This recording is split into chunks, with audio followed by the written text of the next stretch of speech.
Kerry.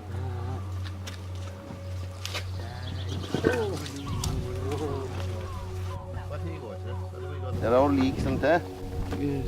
Would you put it on leaks up later on today, will we? Oh, joker. Yeah, exactly, go on.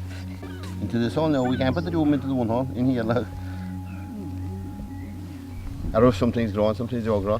The great thing about it is if it was left to myself, it would never get done, you know what I mean? But when the boys come out every Tuesday, it forces me to do it. The tunnel was the big change, I suppose. I didn't have a tunnel. Then there was bits and pieces done around the farm.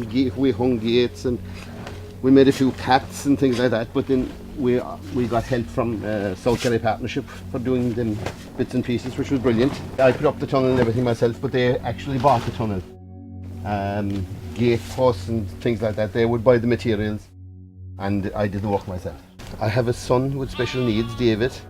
I would be working in the community, Ballinskelly's community. I've been working in Ballinskelly's community for years and years, you know, on different projects. So I would be very interested, but I suppose the fact that David was special needs put me into that realm, if you know what I mean. And you know, I would be involved with different groups down through the years. And when I heard about social farming, you know, it was a no-brainer, absolutely no-brainer, because David is a sort of person who's an outside person, and you know, it gives the lads something different. It gives them something different to do on a day. They can come, you know, they can do the companionship, the company. So I think it's a win-win for everybody.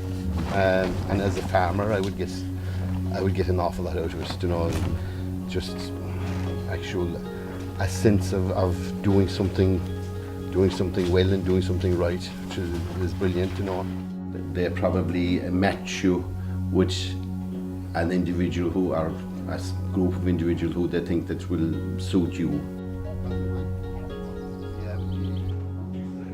My two guys are fantastic, but they wouldn't have the abilities of other people going on to different farms.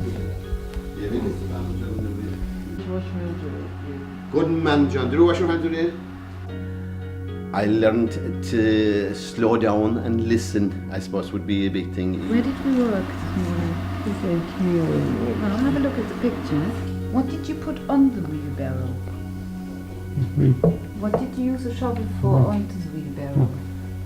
John is still a bit boyish, like to tease everybody. Yeah. And is happy about the reactions. No, joking. You learn new forms of communication, not just talking.